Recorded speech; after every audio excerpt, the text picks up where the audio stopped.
the criticism of socialism is eventually you have a cadre. You always say that you're for the people, but you say this, kind of like John Kerry says, I have to fly private so I can advance, global warming advocacy against it.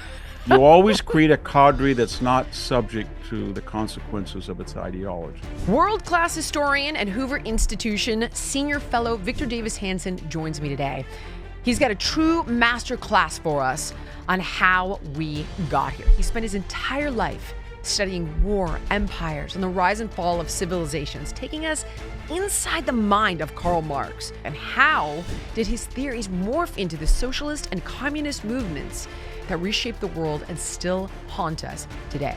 We examine the deadly pendulum swing between crony capitalism and communism, and how unrestrained, corrupt capitalism has bred the resentment that fuels Marxist revolutions, and how those revolutions inevitably gave rise to regimes just as oppressive, if not worse. Victor walks us through the entire arc of history to explain how we arrived at this moment. A West that's exhausted, divided, and once again flirting with ideologies that have already burned the world down. You don't want to miss this one. Keeping it real with Jillian Michaels. To start out with the quote that if we don't understand history and we don't remember it, we're doomed to repeat it. Yeah, that was George Santayana from Harvard. He was a historian. He wrote that in a very obscure, he's always quoted, those who do not know history are doomed to repeat it. But it was a very obscure essay he wrote about it, and it has a lot of context to it. But it's one of the most, it's tragic that's why we remember him, that one quote, but he's actually a very distinguished historian. Really? See, but I guess because it's so freaking telling, and we're clearly doing that again. So yes. I just want to start at the top. Who is Karl Marx, and what is he responsible for? Okay, so Karl Marx was a German, actually he was a German Jewish, I only say that because he was very critical of Judaism, even though he was himself Jewish. And he wrote in the aftermath of the revolutions that swept Europe in 1848, where they were overthrowing monarchies and they were anarchists. And he and Friedrich Engels, his partner, wrote this classic work, Das Kapital.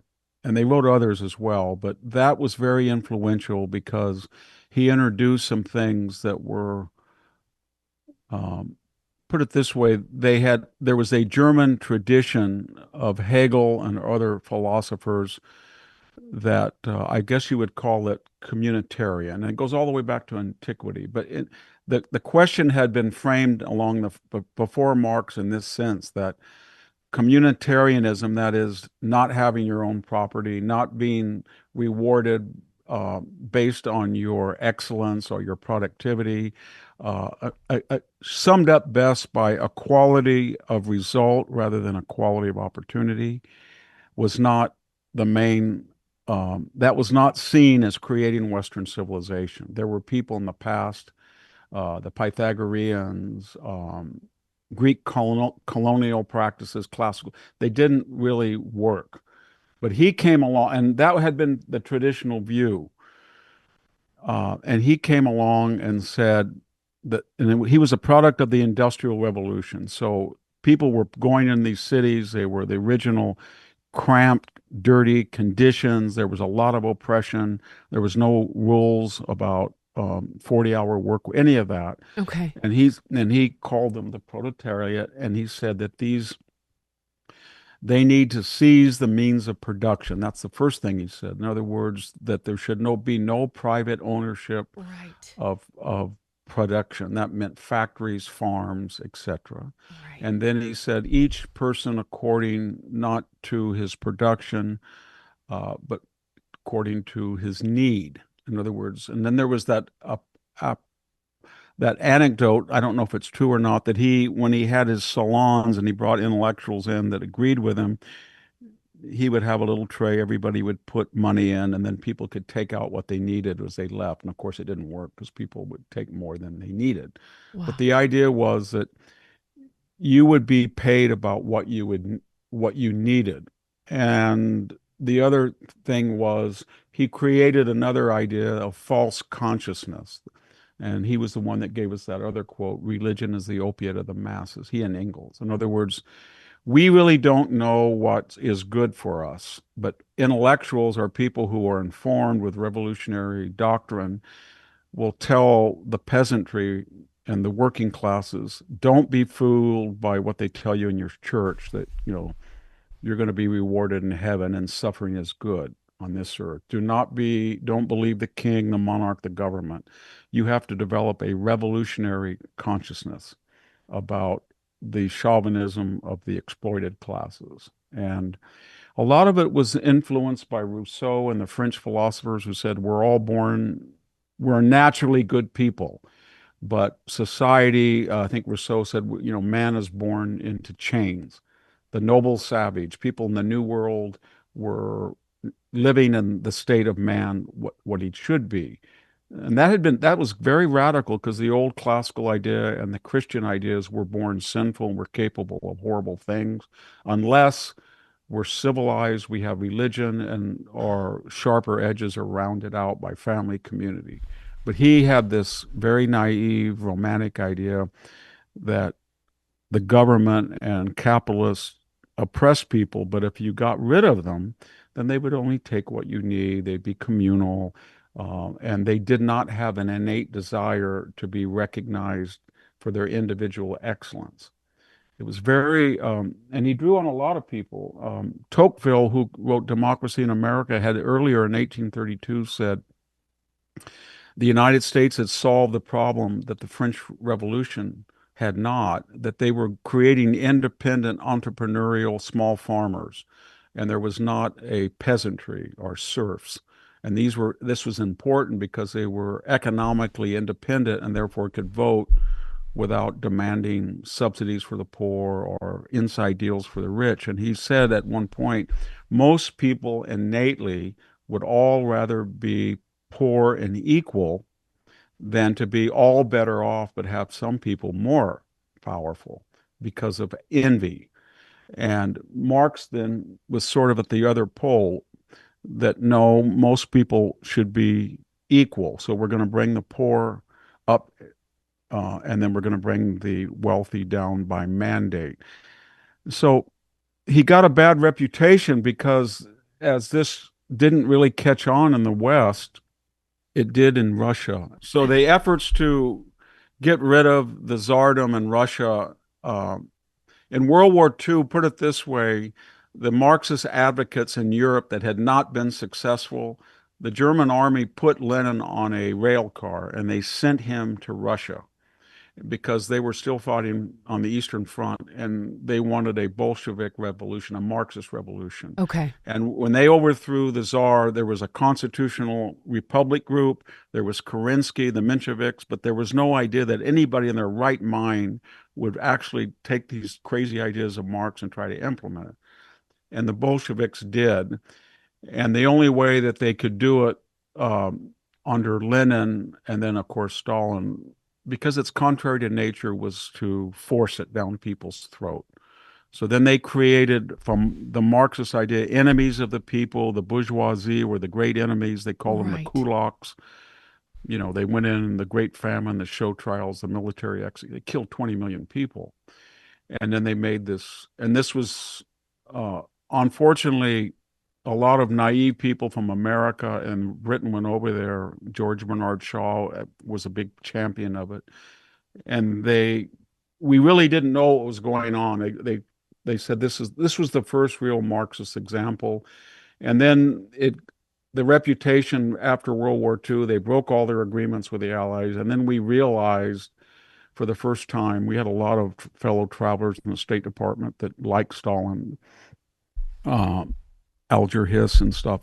And then we found out they woke up and said, my God, Mao now they've spread, and there's something called the Comintern. They want to spread communism all over the world, North Korea, East Berlin. And every time they do it, they have to kill people because no one would want that. Every person innately wants to be recognized as a unique individual and rewarded according to his ability or achievement. And to the degree that people are not equal by birth or health, the government and a consensual society has an obligation to take care of them. But that does not mean that you're going to mandate. You don't bring people down, you bring people up.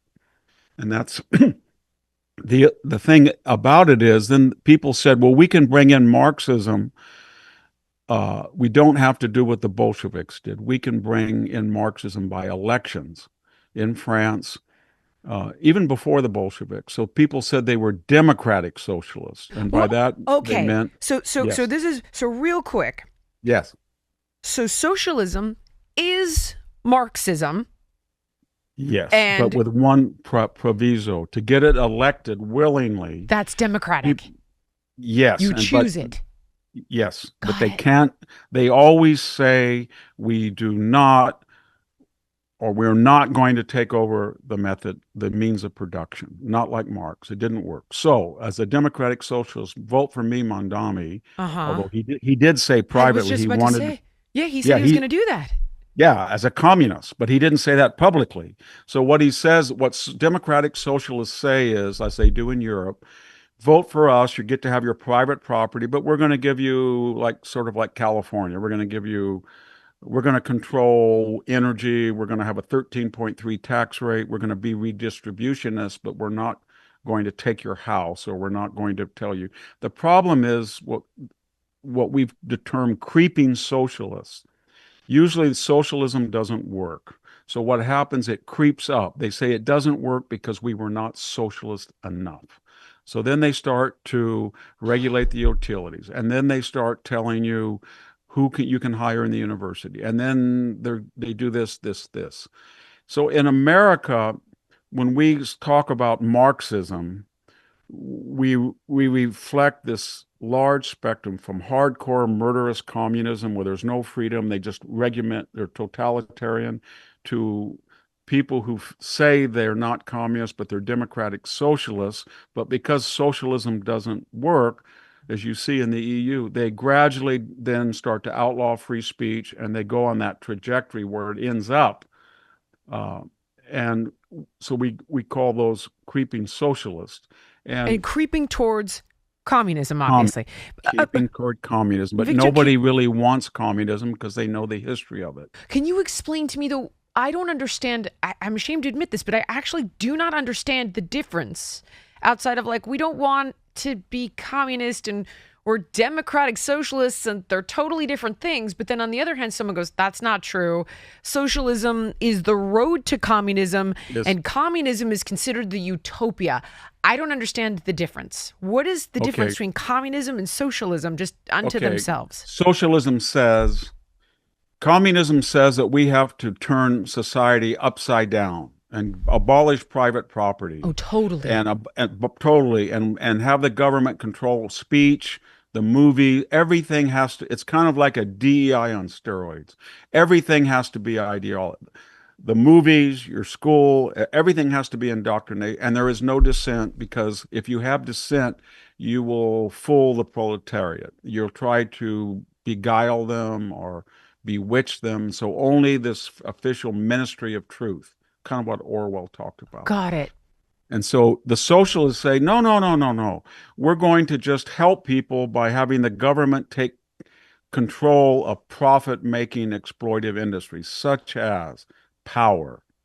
We're going to regulate power. We're going to regulate the oil industry. We're going to regulate healthcare. We're going to regulate this. And because we're benevolent and we don't need to make profit, they will be cheaper, like a form of Affordable Care Act.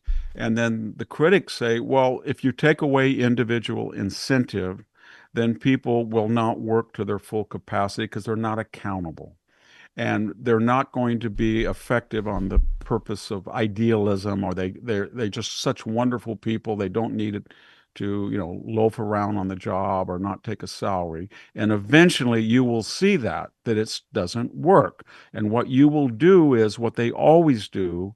You will not be introspective, you will not open a bit debate, you will start to shut down criticism, and you will double down. You'll call criticism misinformation. disinformation, enemies, right-wing crazy, fascists. You'll do anything but allow an open discussion of why socialism is contrary to human nature and has always impoverished people. And then, uh, and so then they, of course, deny that, but you'll see that it creeps along to you until you have inefficiency, and more importantly, they start to suppress free speech, as we've seen in the EU. You can't say certain things. Right. You can't criticize open borders. You can't criticize Israel in the EU, or you're going to be in trouble. And that's going to. And the other thing that is the criticism of socialism is eventually you have a cadre, the European EU elite, or here in America, a person like Bernie Sanders with three houses, or Mondani, very wealthy, or Yeah, Ilhan right. Omar, now worth millions. You always say that you're for the people, but you say this, kind of like John Kerry says, I have to fly private so I can advance, you know, global warming advocacy against it. You always create a cadre that's not subject to the consequences of its ideology. And that was brilliantly pointed out in Orwell's Animal Farm, where he said the pigs get to finally walk on two legs, just like humans, because they're trying to help animals on four legs. And then they go into the house and they eat with humans and they feast and they become exactly like the people that the pigs originally overthrew, the humans, and kicked them off. Right. So, and that was, I mean, Orwell really, he was the greatest critic of, he said he was a socialist, but he was the greatest critic of creeping socialism that ultimately went to communism. So they they always use the word fascist as their critics. A fascist, and there's two reasons they do that. Fascism is very similar in the sense that it is uh, a marriage between industry and government. But the difference between fascism and socialism is the government has kind of a crony capitalism. It picks and chooses people and says, if you're Adolf Hitler and you're coming to Uh-huh. power, I Okay. need the German industrialists. If you are support my state control and censorship and my policies of national, I will allow you to make all the money in aluminum that you need, and you can develop the petrochemical industry, private, make it all. But I'm going to control winners and losers, and and then the state then exercises control of the media, but it's usually for a small cadre of particular people. And the difference also is in the propaganda. The communist says he's for the brotherhood of man and he's for equality of result. Uh-huh. And the fascist says that he's usually for uh, nationalism, and that their country and their common creed or their common race or their common religion have been shorted by the world, and they're not going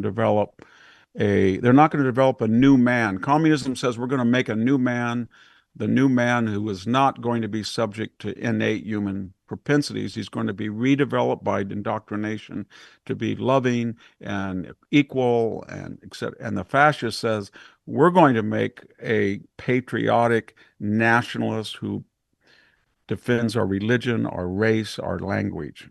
And Uh, but they're very similar. That's why Hitler, said, "I'm a National Socialist Party." Right. That's the Yes, part that it's so confusing because it as they is called because he Trump a fascist, they then he declare did. that they're democratic socialists. I'm like, I'm almost positive that's what Nazis stood for, National Yes. Socialism.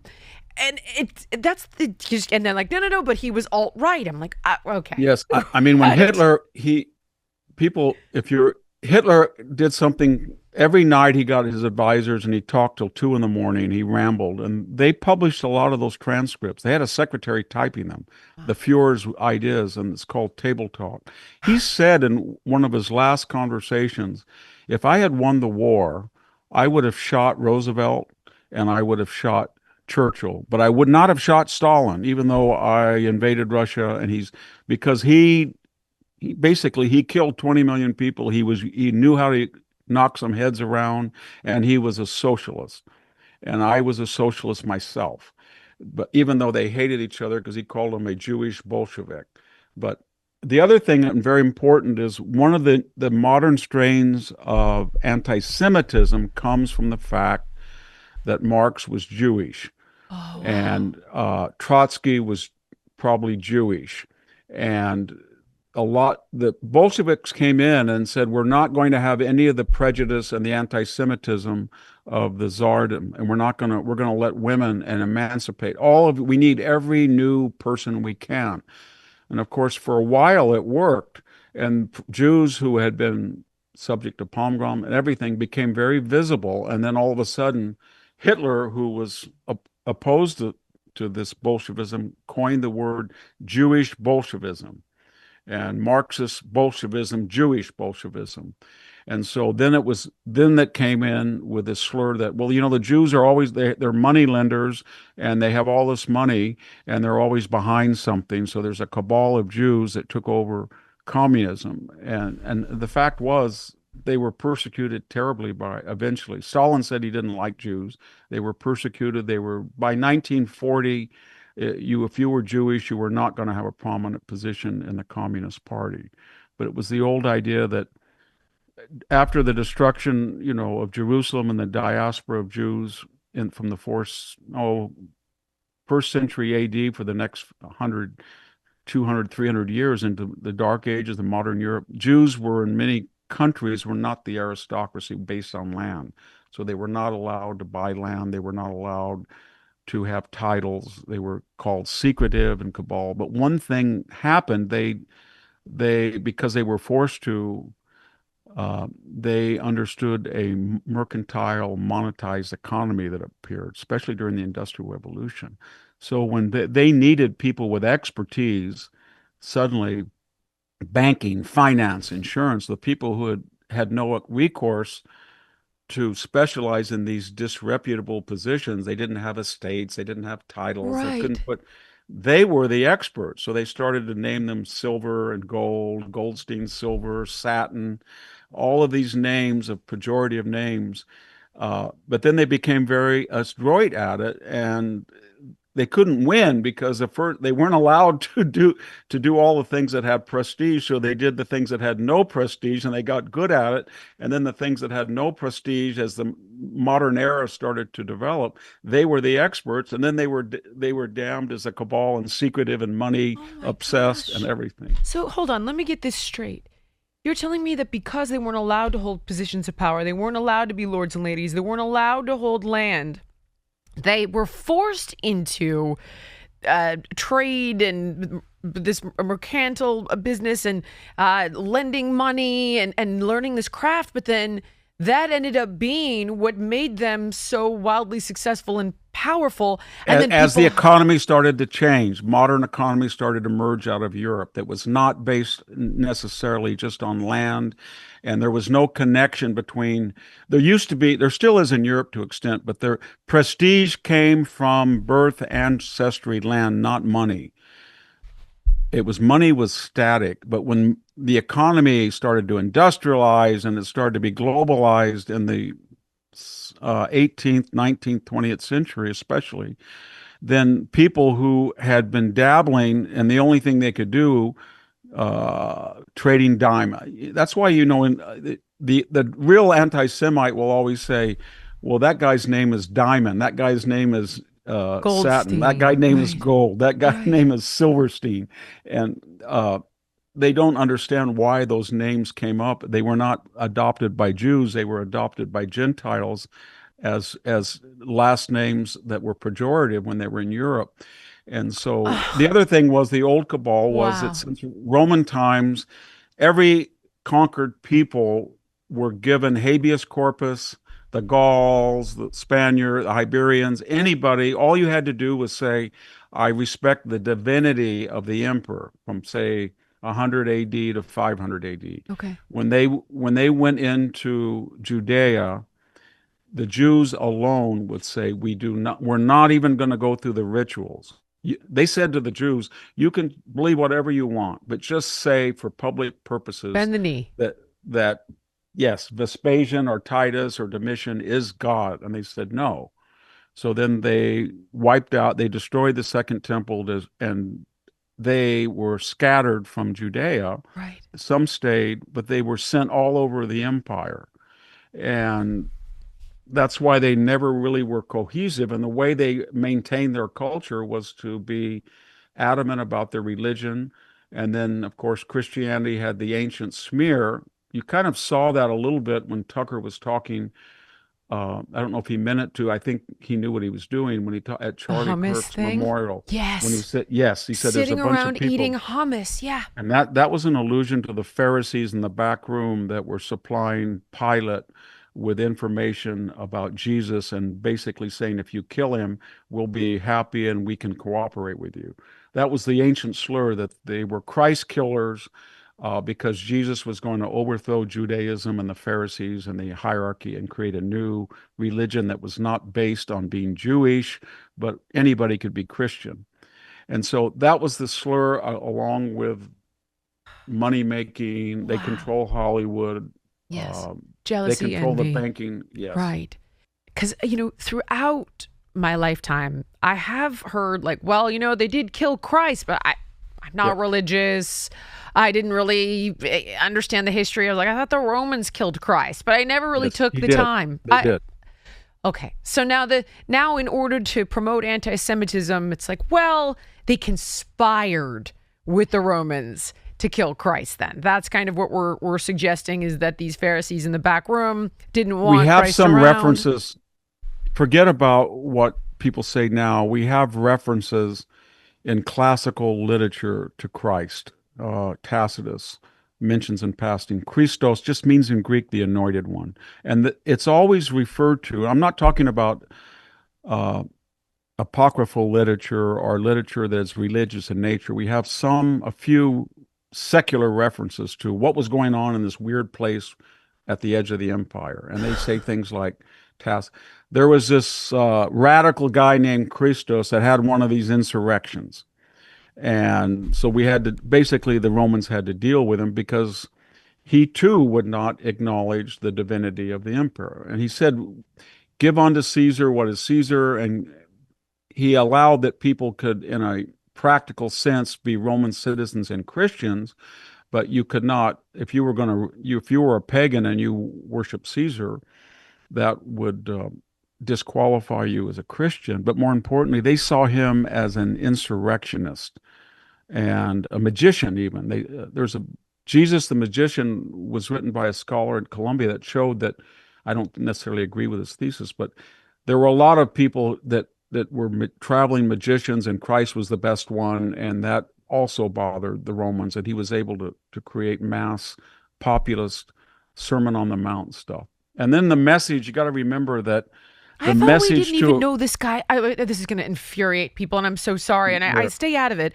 But I thought we weren't even really sure whether or not Jesus existed, and the apostles wrote this stuff hundreds of no, years no, later. the Romans knew we have Roman documents completely separate from religion that he was a magnetic, uh, Oh my he was gosh. a romantic, wonderful person to the people who knew him. Then he had staged a revolution, and that presented a problem in this troublesome uh, province. And how the Romans ran Judea, as they ran everything, they had client kings, Herod. So they would go to the Jews or the Gaul, anybody, and say, you're going to be the regent here. This is the protocol. We have Roman legions to keep you in line, but we want this. And it's basically a question of taxes, control. And in exchange for that, we give you roads and aqueducts and habeas corpus and civilization. And that was the deal. So This in sounds like Judea, the way, by the way, that we go into the developing world. yes. And so there were regent kings, and then you always had a provincial Roman official like Pilate who had a temporary, assignment, and he was the ultimate judge. So his whole point was, I don't want to get into this stuff between this new offshoot of Judaism called Christianity and this guy Jesus and the Orthodox. But I don't know what he did, but I know that it's troublesome. Both he's got a new religion, and unfortunately, It's turn the other cheek, brotherhood of man, blessed are the meek, blessed are the poor. That's not Roman. We have a Roman military ethos that the strong inherit the earth, and if an enemy offends you, you hit him twice. And this guy is preaching something very different. And oh, by the way, the local orthodoxy doesn't like him either. So we'll just wash my hands of it and say, how do we kill two birds with one stone? I.e., not have them angry at us and not have this revolutionary new sect. So what we'll do is we'll get Pilate and he'll say, well, I wash my hands of it, but since these guys think he's guilty, I'll let him kill him. And then we'll blame them. But at the same time, with the apostles and the next two generations, they were being killed systematically in Rome by Romans that had nothing to do with Jews. Right. You know? Yeah. Right. So when anybody says that the Jews killed Jesus, it's more like the Romans wanted a quiet province, and they did not like Jesus and what he represented. It was anti-Roman. It was a popular revolt they thought could happen, and there was an orthodoxy that they had come to terms with and used them to keep the peace. So they said basically, well, in Judaism, in Judea, the Jewish establishment, the religious establishment, doesn't like him any more than we do, so we can get rid of him and then say the Pharisees basically did it. This is so wild. I'm sorry. I know it's not wild for people who know this information, but I genuinely thought, okay, the Jews had the Old Testament, the Torah, and then maybe there was this guy Jesus. The apostles wrote stuff, but the first guy who wrote something was like, 90 or so years later. We think maybe there's some Dead Sea Scrolls, kind of mention this guy Jesus. But then Constantine had the Council of Nicaea or something like that Yes, in the year he had a 300. vision at the Millennium Bridge that all of a sudden he saw a cross in the sky, and he flipped the entire empire. So under Diocletian and other recent emperors, they were completely banned and they were executed because they were too revolutionary, Christianity, because they could deal with the Jews because Judaism was localized in a particular area at that time, and it was a particular group of people. But Christianity said that anybody could get to heaven uh, through the combination of what would become the New Testament and the Old Testament. And so the Romans said, you know what, this has an ability to be, it's kind of like what Islam would do later. This can infect everybody because it's not ethnic or anything. It's very dangerous. And then all of a sudden Constantine was flipped 300 years after the death of Christ. And then they took all of the Roman rituals that had been used to oppress Christianity and turned them upside down. So when you see a cardinal with the purple and the pointed hat, that's all from the Roman legate and provincial system. And when you look even today, the organization of the Roman Catholic Church, it mimics the divisions in the empire. They took the whole administrative system that the empire had and they flipped it over to advance and institutionalize Christianity. Okay. And Oh, can I ask one more question? I yes. was told that at that council that Constantine had, there was a vote on whether or not Jesus was divine. And Victor, to be honest, I always thought like, well, you did this because you wanted control, so he had to be divine. And No, there was a big discussion about the Trinity, and there was a discussion which would eventually fragment the Eastern Empire, what we call Orthodoxy, the Byzantine versus the Western Empire. And it had things about how you cross yourself. It had rituals, but eventually it was what is Jesus a man? Was he a incarnate man who was born to men, and he is separate, or is he the human representation of God? Is right. there a God and there is a divine Jesus, or are they collapsed together? And that's a manifestation of God. And they had a big That was a big fight. The other problem they had was Huh. when, if you read Mark, Matthew, Luke, and John, the four Gospels, and the other so-called Gnostics, and you're going to try to form a church, there's no information in there about questions that a Christian would have. I have a baby. He died, but he wasn't baptized. Where does he go? Does he go to heaven? Does he go to hell? Is there something called purgatory? Can we call something limbo? So then you had people like Augustine and the early church fathers that created a whole corpus of doctrine, and it tried to explain what they felt was the true intent of the words of Jesus. But the problem was there were Donatists, they were Liberists, there were Manichaeans, and it wasn't working. So the church had to come in under Augustine as a thinker and try to suppress these heresies and make a canonical word. And so they came up with purgatory, limbo, Oh my gosh. hell, Wow. and a lot of that was Neoplatonic. So they said, where do we get these ideas that would be compatible with the words of Christ? Well, the Greeks under Platonic thought said that you have a soul separate from the body, and the ultimate fate of the soul will depend on how that person in a corporal existence functioned on earth. Was he good or bad? Did he surrender to the appetites? So then the church fathers said, this is a good model, and we can use it to explain some of the contradictions and minutia. And that was sort of what all of the church fathers were brilliant classical scholars. That was the only thing they had to use to explain to the churches and the bishops and the clerics, how do you function in a real world? You need some exegesis.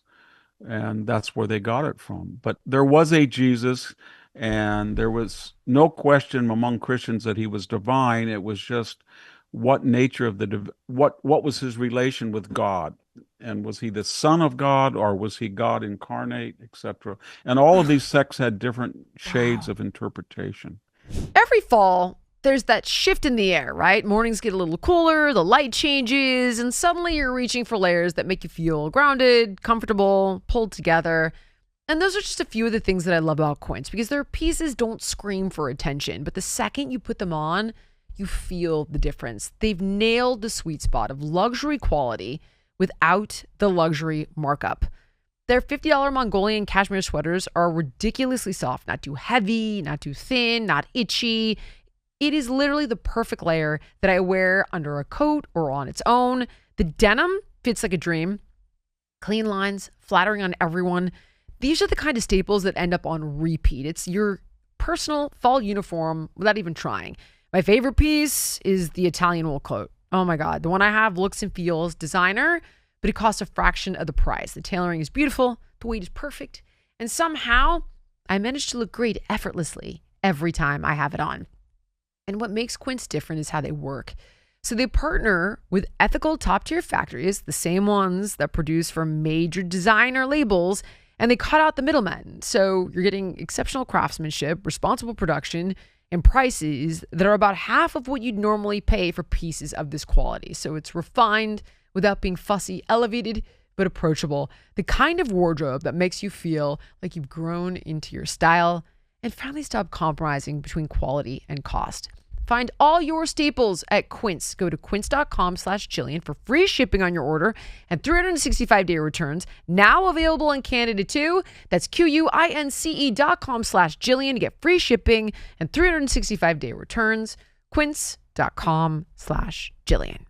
Shopify is the commerce platform behind millions of businesses around the world and 10% of all e-commerce in the US. So if you're intimidated about designing a website, don't worry. Shopify's got you covered from the get-go with beautiful, ready-to-go templates to match your brand style. And if you need a hand, you can get help with everyday tasks like enhancing product images, writing product descriptions, generating discount codes. Shopify's AI tools are created for commerce. And if people haven't heard about your brand, Shopify helps you find your customers with easy-to-run email and social media campaigns. And if you get stuck, Shopify is always around to share advice with their award-winning 24/7 customer support. They have you 365-degree covered.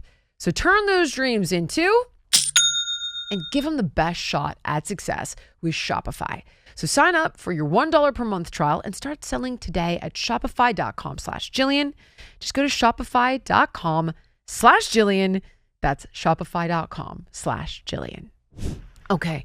Can I go circle back Yeah. to the beginning? Yeah. When you mentioned that socialists looked at religion almost with regard to like this manhole cover on our very primal urges of envy and jealousy and greed and this and that. And to be honest, I always thought it kind of was. I thought that was sort of the idea. Like, behave, don't kill your neighbor, don't sleep with that guy's wife, otherwise Yes. you're going to hell. I just thought it was a mechanism of control, and I thought, you know what, it gives people peace. I'm happy about that.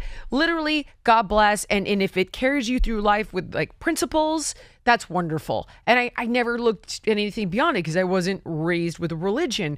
So do you think there is an element of that where they began to utilize it in this way of like, hey guys, these are the rules and these are the guidelines, and then the socialists grabbed that and tried to demonize it? Because I mean, I have read God is not great. There was two reasons why the socialists hated Christianity, and most of them today are atheists or agnostics, and communists destroyed the church, and they because they saw it as uncompatible. The first was the church says from in the Old Testament, the Garden of Eden, man has fallen. He ate the Right. snake and the apple.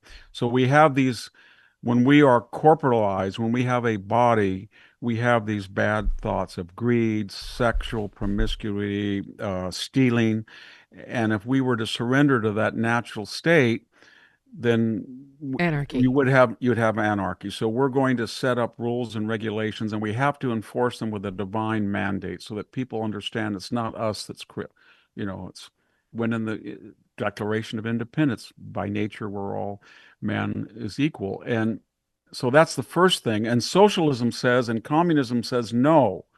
We have a Rousseauian view that you go across, you see the Apache or you see the Aztecs. They're living in nature because they haven't been polluted by this Christianity. They're wonderful. They weren't, of course, they were more Very savage. violent. Yes. But then Right. so the church says to socialism, no, no. It's the natural order of things is not for people to be generous and want to be equal and just work for the state. No, no, they'll revert. If you have no filters, no parameters on human expression, they will kill each other. But we give them a code of behavior that's conducive to treat people well, but you don't because you say it's natural to be a socialist when it's not. The second thing Oh, I was see. I get it. that they hated the socialists said there when your body and your soul to the extent it even exists is inseparable. When you die, that's it. This is it. So those opiate people in the church keep saying, "Oh, you're poor. Oh, you're hungry." But don't worry, blessed are the meek. It's easier for a camel to go through an eye of a needle than a rich man to go to heaven. Ha ha ha. Yes, but you get exploited on the here and now, and then you're supposed to be in heavenly splendor when you're dead. And because you were poor, it's going to be easier for you to get to heaven. And don't believe that. That's just what the church, with all of its land and slavery, they just do that to oppress you. So we're going to destroy religion and tell you that your heaven, you have that term that social is heaven on earth or year zero. They always say French Revolution believed he's a year zero failure. We're going to and that's sort of what socialists and communists do. So we're going to tear down statues. We're going to rename the foundational date 1619. We're going to create a whole new paradigm of equality right now and help you people. And we're going to destroy all these crazy government and religious things that says be a good citizen, be a good Christian, be a good Jew, and you'll go to heaven. You're not going to go to heaven. When you're dead, you're going to rot, and that's it. So you better be a socialist now and get some equality. Oh my God. I have to admit that I'm guilty of thinking in this way for many years. I remember going to India, and you would see people who would just suffer so greatly. And it was like, no, no, no, don't worry though, because see, here's the thing. And in a past life, you did something super shitty. So you got to contend with this now. This is your punishment. There's a caste system, and you were born into this for stuff you did way back when. But hey, if you do the right thing and you behave this time, you're going to go to heaven. And just for years, I kind of subscribed to this thinking of they're controlling these people. They're holding them down with this. To a certain extent, I like the fact that it inhibited our more aggressive nature. But I didn't connect. I never in any universe would have drawn a connection of socialism and communism to religion and this kind of manipulation. Also, fascism, though. Fascism is kinder to, that's a bad word. It's more tolerant of religion because they think that religion, a one religion, inculcates national, racial, ethnic solidarity. And therefore they either permit it or promote it, like Franco, for example, or Mussolini. They didn't like the church, but they thought the church could be useful to making an Italian nationalist, modern Roman.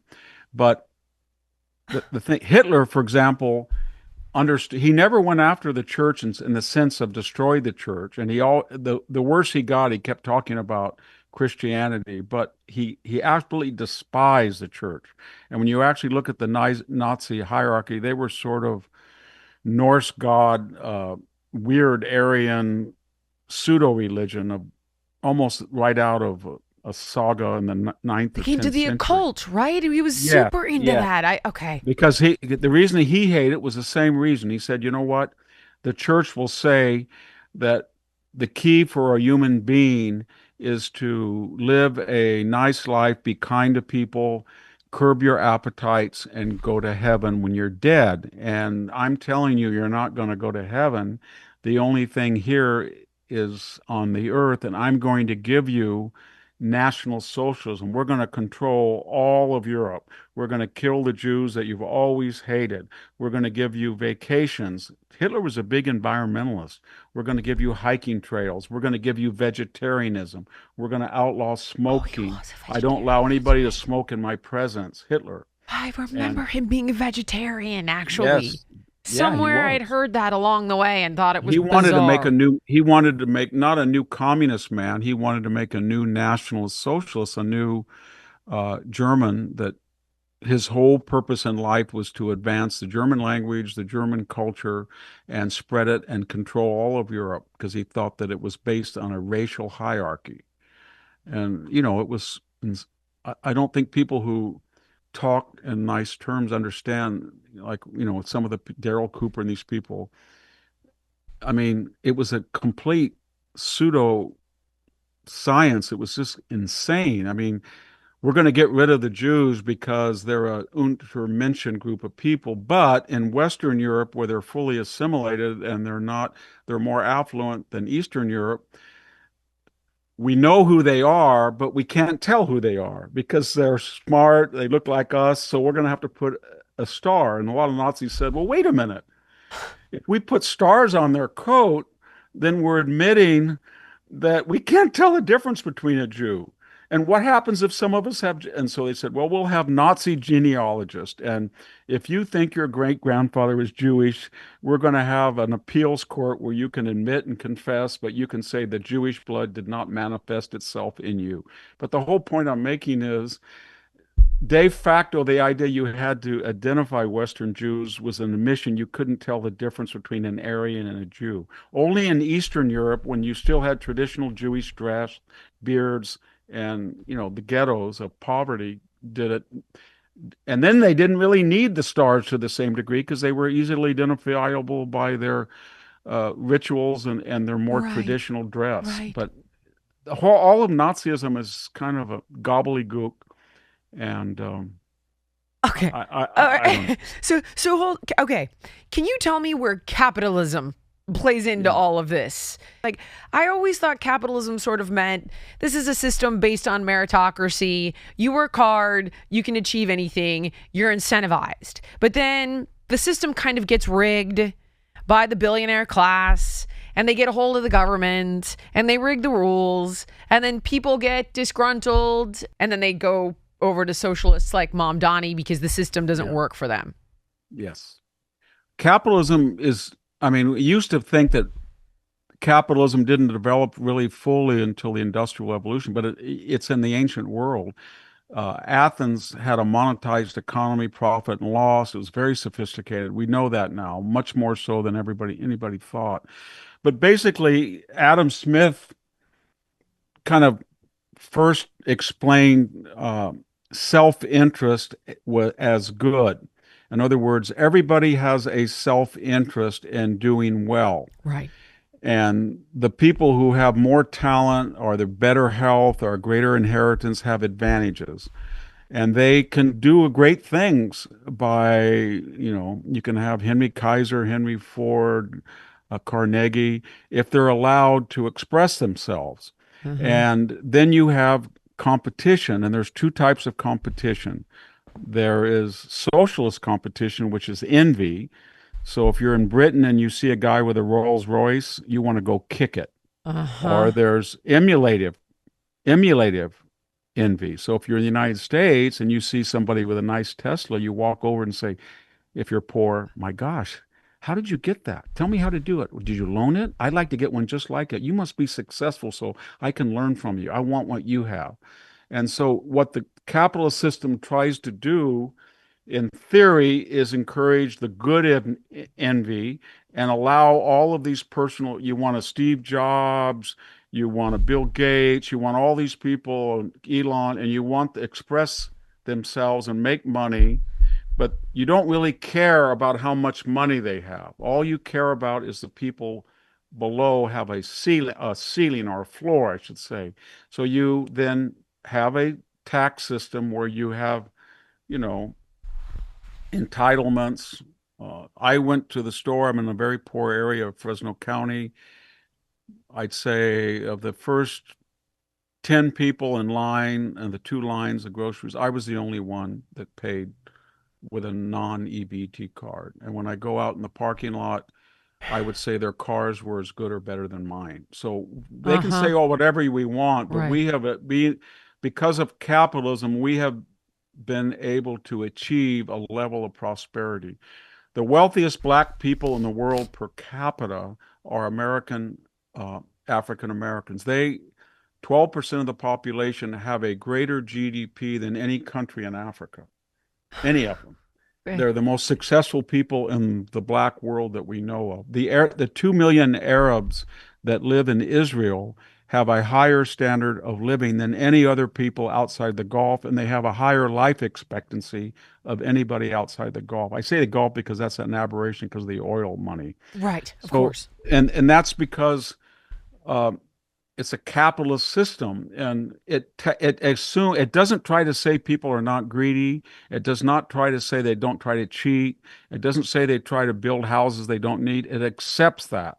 But what it tries to do is to control the excesses so they don't impoverish the poor, and more importantly, that there's competition between these people so that they're always trying to think of a better way to do something, a car that has more battery life than and that helps everybody. Right. I And get it. and and everybody said, well, it's greedy, it's pessimistic. Yes, but it can control it in a way that helps the poor and the middle class. And if you try to stop those people and liquidate them or kill them and control it, you're saying that you can outthink the market. So if you have a podcast right now, you have an audience because you are able to express yourself, you understand the podcast market, and you've developed you know better.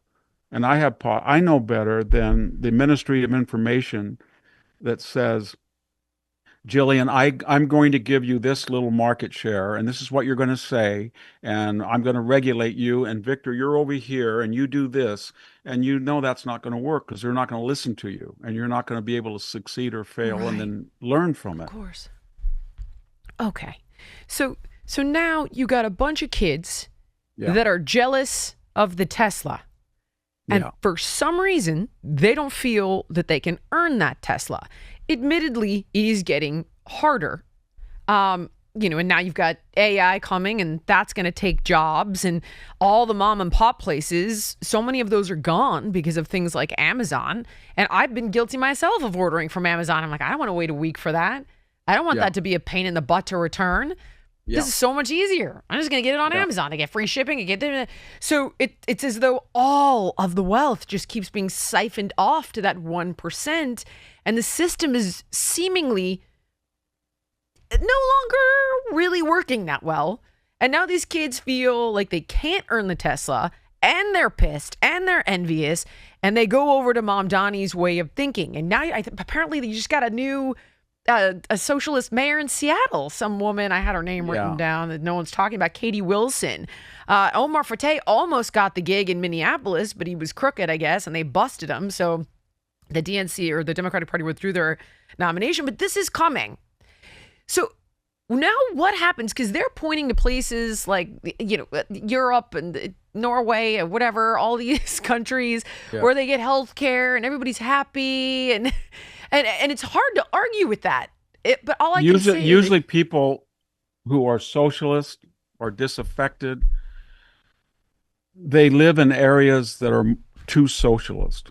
For example, a young person, there's 4 million people a year leave the blue state paradigm. I'm talking Chicago, they go to red states, Tennessee, and that shouldn't happen because they were on they inherited the old Confederacy. They struggled with Jim Crow. They struggled with segregation. Their economies were agrarian. They were backward for centuries.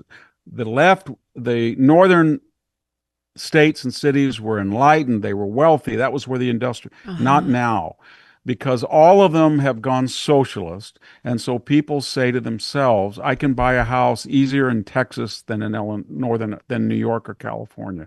Why? Because their traditions allow less regulation, less zoning. And if I want to make a development, I don't have to go through 25 different things. If I want to build an apartment building in New York, I don't have I have a government guy that comes and says, you can only charge $2,000. It's going to be regulated. You think, well, here's Mr. Mondama, you don't know anything. You've never been in business. Here's how much it is to get the lot. Here's how much it is to pay the union. Here's how much I have to get the sheetrock. It won't pencil out. And I have to be able to charge. And if I'm charging too much, and you let everybody do this, another guy will build something and he'll say, I figured out something cheaper, so I'm going to undercut him, and that will lower the price and make it affordable. That's the theory of capitalism versus socialism. It says that all these individual people are brighter than Mondami, a big, brain saying, I'm going to pick you and do this. So why are they angry? Because the housing market in New York, like California, is highly regulated. It's zoned, and it rewards a particular type of person who was able to buy that house under a different auspices. That is, until the last 30 or 40 years, they were not so socialist. California, if you go along the coast, I can give you one example. In 1971, I went to UC Santa Cruz with two brothers. It just opened. And my parents didn't have a lot of money, but they said, you know what, it would be really good if we bought a house. You three guys could live there, and then you could rent it out and right. pay. So a house in Fresno was $20,000. A house in Santa Cruz, you're not going to believe this, right next to the campus was $24,000. And there were no rules about development. And my parents had $3,000 down, and the mortgage was 5%, and we had a $160 mortgage, and we had two renters and charged them $80 each, and then we did it. That house we kept on. Okay, since that period of building houses, they stopped all building in Santa Cruz. And who did that? The wealthy people that had beautiful homes. They said, we don't want to go down the coast. We don't want these people. Let them stay in Gilroy or San Luis. We're not going to touch this. That same house is 1,100 square feet. That's all it is. I just gave it to my daughter. I kept it. You know how Oh, much, what the market value was? uh, 1.6 I was gonna million. say 2 million. I was gonna go for 2,000 a square foot. Who could ever buy that? That's Who right. could ever? And she has no money at all. She can hardly maintain it. So my point is, if they had just let things, uh, open up and had competition and not, I have another friend who's a builder, and I said, why is your houses so small? He said, I have to hire a cameraman to film Oh my every gosh. aspect of every house I World. build because when I put a person in there, they're going to say that the door didn't shut and they're going to sue me and say I didn't follow the code, and then I can show them the film where I'm building it. Right. But he said that is $7,000, $8,000 to have a cameraman film all that for the life of the building and the construction and zoning. But Mondami, you know, he knows that, but he's not going to do that. The other thing is, why are people so wealthy compared to recently? Around the millennium, most people who were capitalists, if you look at the Forbes or Fortune 400, say in 1970, I did it the other day. Most of those fortunes were in construction, assembly, mining, farming, transportation, and in equivalent dollars, you might have had a few billionaires like the Rockefeller family, the Mellon inherited wealth. Right. But when you opened up under globalization and you had instant technology communications and you had new markets, it wasn't 250 million Americans in 1970, it was 6 billion people in 2000. And there were particular fields of commerce that tapped into that audience: law, tech, banking, insurance, media, academia. You could put a Stanford campus and tap into Saudi Arabia. You could have Citibank in South Africa. You could have Apple in China. And so they Oh had my a God. consumer market Right. of $7 billion. So this little Silicon Valley, when I was in graduate school at Stanford, I would see these guys. They would come on the Stanford campus. I remember Steve Jobs spoke. They were like nobody. And then all of a sudden, they created these wonderful products that everybody wanted, not in the Mhm. United States, but they had the money and they had the knowledge and the communications to get a laptop or an iPhone. So right today, the market capitalization of Silicon Valley is $11 trillion. Oh dollars. my It's gosh. never been bigger. But on the flip side, if you were a farmer, if you were a miner, if you were a logger, if you were a construction guy, if you made furniture, this same system said, well, I can take the design and put it in Vietnam, put it in, I can offshore, outsource it. So anybody that had muscular labor, I can tell you on farming, my twin brother went broke and my cousin went broke because suddenly they had grapes and we used to get a pretty good price for grapes. And then the next thing you knew, some corporation had 20,000 acres in Chile, 40,000 in Peru, 100,000. And all of a sudden, this foreign stuff came in, competed, and that was hyper capitalism, but it was laissez faire and crony capitalism too. And there was, So wait, sorry. Can you explain laissez-faire and crony capitalism? yes. Because this is Well, where it seems like it gets yes, corrupted, and then everybody goes over to yes. socialism. Laissez faire capitalism said there's no regulation at all. So Well, I debated Milton Friedman once. oh, I get And he said, I said, we have an open border and people right. are coming in here and they're undercutting illegally our wages and we have no control. And he said, Victor, the market will adjudicate. We had a little debate at a restaurant in San Francisco. I said, the market will adjudicate? What do you mean? He said, well, wages will fall. It'll get down to $1 an Oh my hour. God. And then people won't come because the market will say that it's no better. And I said, yeah, but we'll be down to Mexico's level and people's lives will be wiped out. So when I was farming raisins, the price was 1,400 a ton, cost of production 1,000. 1983. I liked Reagan, but he opened the borders. No, I mean there was free trade, but not fair trade. So all of a sudden the EU was formed and they said, we're going to subsidize EU raisins at $400 a ton. In other words, they were going to put them on the world market, and we were charging 1,400 and they were charging 1,300, Mm-hmm. and the government was giving the farmer $400 or $500 as subsidy to get market share. So we told a guy came from the Reagan administration to Fresno. I was only, gosh, I was about 26, and the people asked me to speak on behalf. So I went up and I said, "You're destroying us." And you know what he said to me? This minor official from the Raisin Administrative Crony Capitalist Federal Committee that regulated the raisin industry. He said, "This is good for you." And I said, "Why?"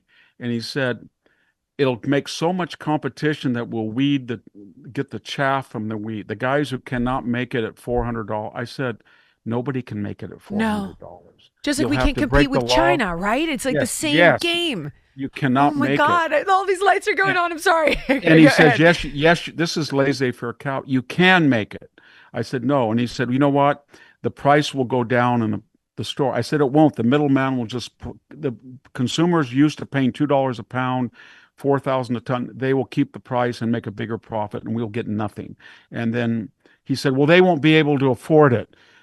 Because it's not capitalist Europe. I said, "They are not spending any money on defense. We are defending them, and they will use that savings to subsidize their agriculture to dump product here, just like China's doing with industry. And you're going to destroy the interior of this country." I said that.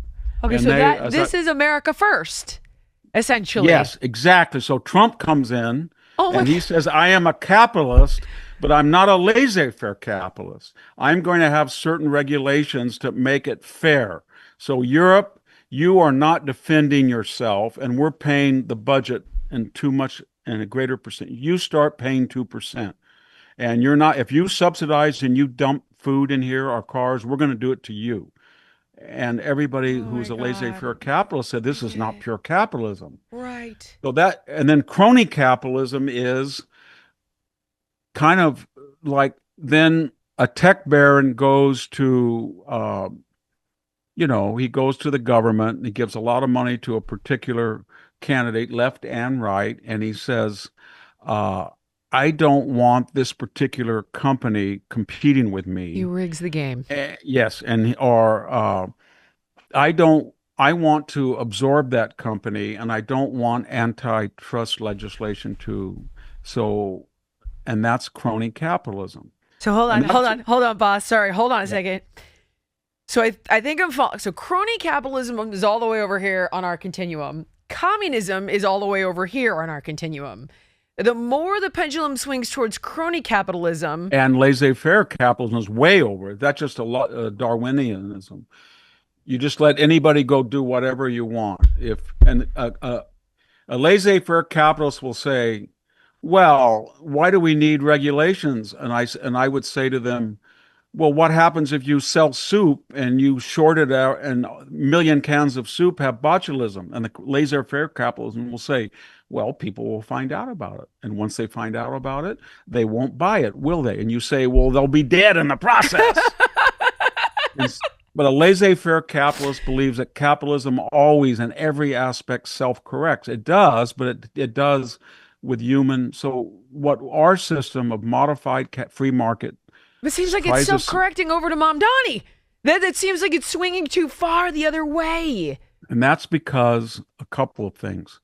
Number one, globalists have made so much money with these international markets, and they have such ostentatious lifestyles that people in New York see these things and they think, Right. I would never be that way." Number two, we sold this country on the idea that everybody has to have a college degree. And we started subsidizing that. 1.7 trillion in student loans. So Stanford, Harvard, Yale, Princeton, if you look at their tuition, it has gone up higher than the rate of inflation every year. The number of administrators per students at Stanford is almost 1 to 1. Center for Gender and Rhetoric, program on diversity, all this, nothing to do with teaching. So what happened is all these students bought into the university propaganda that if you get a college degree, you are entitled to letters after your name, BA, MA, JD, and you're going to be set. Yep. and we're going to charge you for 4 years, we're going to charge you $250,000, but it won't matter because you can take a loan out from the federal government and they will guarantee to pay us. And you say, well, why don't you guarantee it? You have $1 billion plus. No, no, the federal government. So then the student takes out the loan, they graduate, and they also know that certain things are easier: environmental studies, women's studies, sociology, Uh, psychology, not, Liberal well, arts. yes, classic. Right. So Yeah. they major in these things because they're the easiest thing. They take $300,000, 200,000 in debt, and then they have to pay, and it's not cheap. It's 6, 7%, and then they go out in the marketplace and they say, my parents, my mom was a doctor of that generation. My dad was an administrator. I have a degree, an undergraduate degree from Swarthmore. I have an MA from Columbia, but I also owe $300,000 in debt. Uh-huh. And the market says, what do you want me to do with you? You say that you need $4,000, 5,000 to rent an apartment, a one bedroom in New York. You need such and such to get on the bus. I can't afford to do that. And now I have AI and I have all these things that can replace you. And so what it is, a lot of the people who voted for Mondami were two types, three types. If you look at the sociology of his support, they were the subsidized poor, people who wanted free stuff, Yep. obviously. They were the foreign born, as he said, the immigrants, Yep. I think 70%. And they were the upperly mobile, wannabe white Asian professionals from wealthy or middle class families who were very well educated and felt that their education per se meant that they deserved a certain type of lifestyle because they were smarter and better educated. But they didn't ever look at the market. They didn't look at the level of debt they were accruing. So then they got angry and said, I want to be Samson and tear the whole system down and vote for the so. And who didn't vote for him? It was probably your Working Puerto class. Rican Right. taxi cab driver. It was your Right. Italian American small merchant. Anybody who really had to make it and was getting killed by regulations and was dealing with theft, looting, insurance, all that. And so that's how he got elected, and that's how socialism comes. And he will destroy that if they let him do what he wants to do, and he is stupid enough to do it. He will destroy the system, and then somebody like a Giuliani will come in and say, "We got to clean up the city. We've got to do this." Okay. But that's how it works. I thought for sure we would have been there right now after de Blasio, though. But then, Well, we pretty much have. If you look at the amount of capital that's left, I think almost 1 million Jewish residents have left New York in the last. It's no longer a third Jewish. They're mostly in Tennessee and Florida, and the same thing's happening in California. We lose 300,000. It's what can't go on, as Herb Stein said, won't go on, and they're losing capital, they're losing population. And when you have a Alvin Bragg as a prosecutor who won't prosecute crime, and you have a communist basically as a mayor, he's more so than De Blasio. And we know where it's going. It's going to be like first time I ever went to New York, I was 18. I was at Yale University in a summer program. I took a train. I'd never been out of California.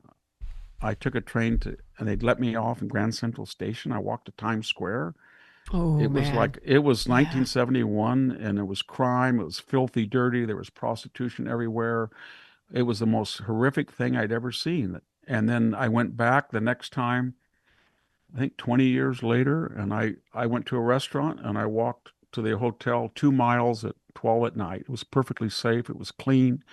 Everything was, the sidewalks were crammed. Everything was going great. That was under Giuliani and Bloomberg. And when it gets really good, then people get really naive and said, well, why do we have to stop and search? Or why do we say that you can't have squishy guys with, doing your windshield at the red light? Or why do we torment? That? They can do that because capitalism and, conservative government made things work and prosper, and that gave a level, a margin of error. And then people cyclically think, well, I'm better than this, and I want to help everybody. And then they start down the socialist, and goes to and then it collapses, and then you get a reformer. I That, see. Okay. One more thing I want to look at. When I yeah, now I understand a bit more regarding the yeah, yeah, incentives on tariffs and renegotiating. yeah. And I kind of thought, well, we're trying to reshore jobs and we Hmm. want more national security. All that made sense. I'd heard like, oh, we're subsidizing them so they're able to be more prosperous, but I didn't really understand how it worked Yeah, until you well, just very explained it. quickly, it's always moderation. So you want to protect your native industries with tariffs, but not to the effect, not to the extent that the domestic industry then gets fat and soft and says, well, I don't have to innovate. I don't have to match that brilliant product from Holland that's coming in because they're protecting me. That's what Latin America and Africa does. And then you have a You have declining. So no there, competition then. yes, that's the key. You want competition from foreign goods, but you want to insist that they play under the same rules that you do. They're not subsidized. This sounds like a very delicate dance. It is. It is. It is. I think Scott Bassan is a very good guy. He understands it. He And has seemed people I respect like him, like yourself. They yeah, speak and I highly know of him. I've known Kevin Hassert. He's from he's a very smart guy, and he's one of the chief economic advisors. And there's people in that administration that understand you have to have a balance. And Trump, for all the criticism of the tariffs, when you actually look at what he sees them as art of the deal, shock them, and then negotiate downward to parity. And that's what he's trying to do. Does he succeed? Yeah, I don't know if he is going to. It's very tricky because you get you get the people, the laissez-faire on the right says you shouldn't have any tariffs. You get the left who was for tariffs, and now he says that But they're I think all he's doing after him. about But his now I best. understand why. Yeah, Because I've actually interviewed people who are, I guess, laissez-faire capitalists, and they're like, no, just leave it, leave trade alone. You don't understand. And I work on Wall Street, and listen, I respect these people very much, but now they're right in the sense that if they lived in heaven, it would be perfect system. But the Chinese produce things at a loss. They dump them here at a loss so they can get market share. Once they get market share, take rare earths. 1980, we made all of the rare earths basically in the world, the finished product. China comes along, looks at that particular industry, copies it, sends their students or people over here. They copy it, how to process it, how to mine it. They go back, they create it on their own shores, and then they say, how much do they charge for this particular, rare earth? We'll do it 20% cheaper. Our industries buy the cheaper product. After 30 years, we've forgotten how to mine it. We've forgotten how to refine it. And then China says, we have a monopoly now. This is what we're going to charge. And and they have that's us over a barrel. yeah. So you want free trade, but you don't want to allow others to dump product, manipulate the currency, have asymmetrical tariffs. The reason that Donald Trump has been somewhat successful with tariffs, and the Wall Street Journal was wrong when they said he would cause a depression or collapse, because we had no idea how much subsidies, indirect and direct, these entities were getting, these foreign suppliers. They had a profit margin of a certain percentage. So when Donald Trump finally negotiated, we're going to charge you 20% subsidies, everybody said, oh, they won't do it. But a lot of them did it because they knew they were making, say, 30%. So they were going to pay, they were not going to make the same amount of profit, but they were going to make enough profit that this huge market in terms of quantity was surely worth it. So what they're trying to find out right now is, as we shock them and bring them to the table with these exorbitant tariffs that the Wall Street Journal and everybody trashes for, what level can we negotiate downward so that they don't dump product and take away jobs, but we don't cause a trade war, or we don't make our own producers inefficient and, you know, lazy. So that, and I think it's somewhere between 10 and 20% given the amount of money these people were making. And then he says we're going to use it for symmetry. If they have a tariff on us, we're going to have a tariff on them. And that's why Canada is so angry right now, because, you know, they've had a lot of You got a asymmetrical free tariffs. ride. Yeah. You know, it must make you so frustrated that so many people have an opinion on things they can't even begin to understand. That must make you insane.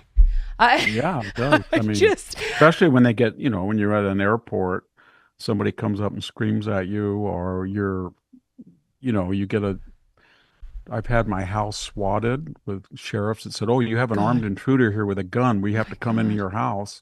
I've gone to my bank account and Mr. Hanson, you don't have any money in your checking. How about my bank? No, all of your money's gone. Well, what happened? Somebody hacked it last night at 2 in the morning. My gosh. So it's very volatile right now, and it's very important that I think I try not when I write and disagree vehemently. I'm pretty tough, but I try never to be ad hominem. No, you're never at hominem. Yeah, you don't want to do Never. that. Like You don't I shout like people down. You don't launch into personal attacks. You attack their ideas yeah. brilliantly, and you have the knowledge I to used to do know Dick that. Cheney a little bit when I taught the Naval Academy, and I liked him. I liked Liz Cheney. I disagreed with him on their vehement flip about Trump. But when he died, I thought he was a good person, and I don't hate Liz Cheney. Tucker the other day said he apologized to his credit. He said, if I had Liz Cheney as a child, I'd kill myself. And then he said he thought about it and said that was a wrong thing. I'm glad he apologized, but I think you don't want to get to that point. Liz Cheney is a very nice person. Dick Cheney is a nice person. I have nothing against it. I criticize Nancy Pelosi. I think she made a lot of money. She's done a lot of damage, but she's not a bad person. I don't want her to be ill. I want her to be I don't healthy. want her to be ill, but I do think she's a bad person. I think Well, you know Gavin what I'm. Newsom is a Yeah, bad person, and I have yeah, to stop calling him yeah. names. He's the one person that I I feel the lose same it. way. I There's lose something it. about him. When I look at California as a lifelong native, fifth Yes. generation in the same house, and I think what California was and Yes. what he did, not through incompetence, but from out of malice, but Greed.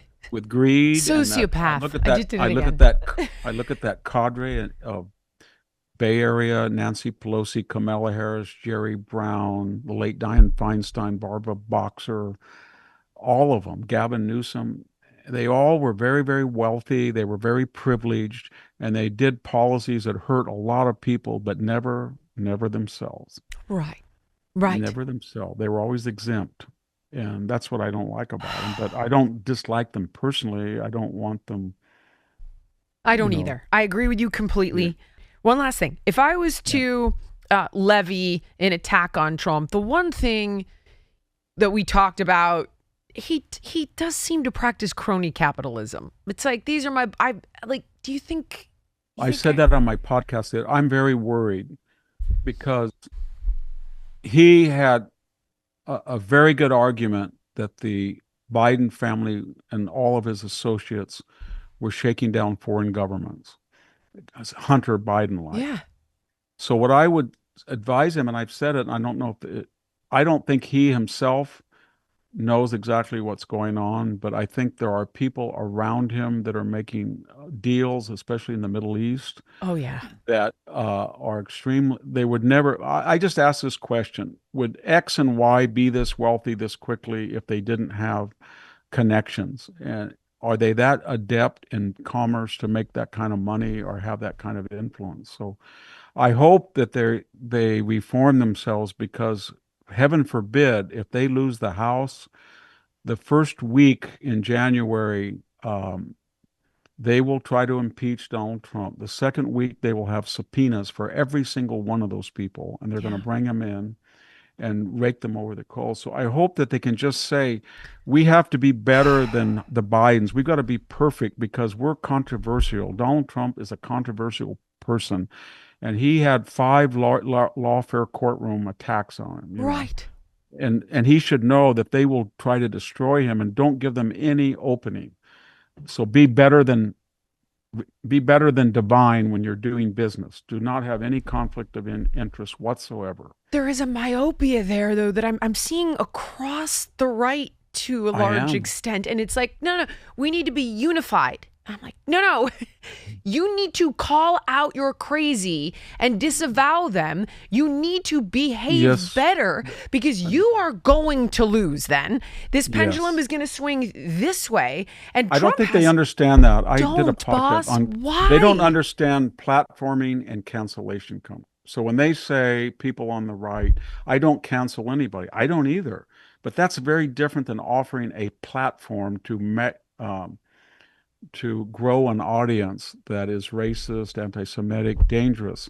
And what they don't understand is there is a reason why Nick Fuentes is popular because he takes this disaffected cohort of young white males who Yeah. suffered from DEI, affirmative action, globalization, and then he feeds them certain reasons why they're that way that aren't accurate. Usually the Jews The did it or Jews, somebody. right. Yeah. Yes.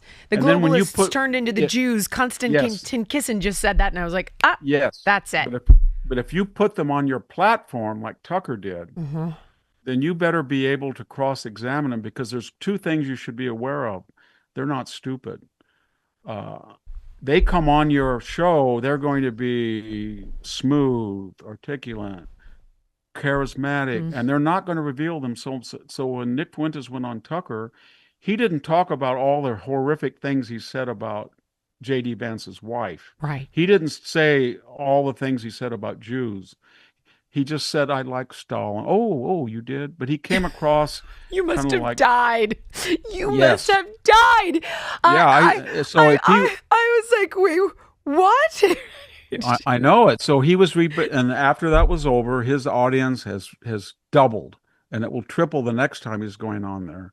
And William F. Buckley, I always grew up watching Fireline, and he was kind of pretentious and all that, but he did believe in giving not a platform, but an avenue to cross-examine people who were left and right dangerous. So he had the rapist, convict, Black Panther, Eldridge Cleaver on, and he had the eugenicist, nutty Shockley on, but he had George Wallace, the segregationist governor. And you go watch those things, and he was taxed to the limit. These people were not stupid. They were charismatic. They lied. They tried to soft. You should watch him with George Wallace. Well, Mr. Wallace, you're a product of a segregationist society that doesn't allow African American.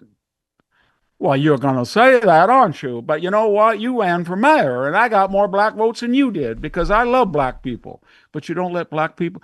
Well, that's just a northerner. And I tell you something right now, I can go up north, and there's going to be more northerners that'll vote for me than southerners will vote for you.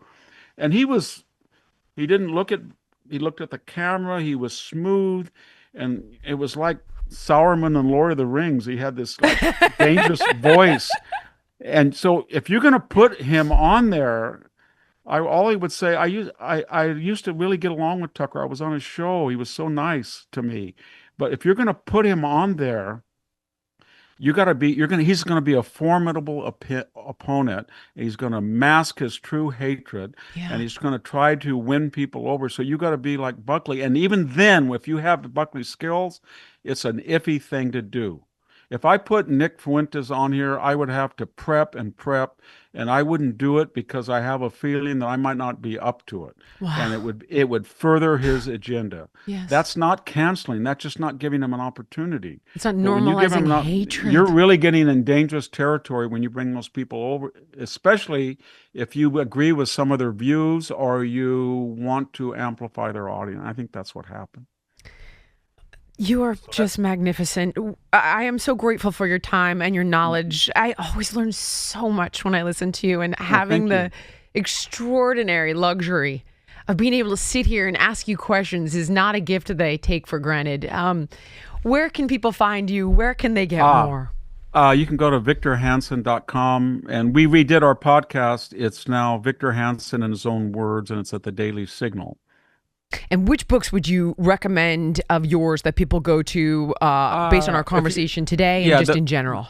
The latest book I wrote was The End of Everything. It's about why civilizations are wiped out in history, and it has case studies. And I wrote a book 2 years earlier called The Dying Citizen, Why Citizenship is Evaporating. You might like that. That's at my website, victorhanson.com, too. Thank you so much. I really appreciate it. Thank you so much for watching. If you enjoyed the podcast, please like, comment, subscribe, and share. And make sure to let me know what guests you want to see on in the future.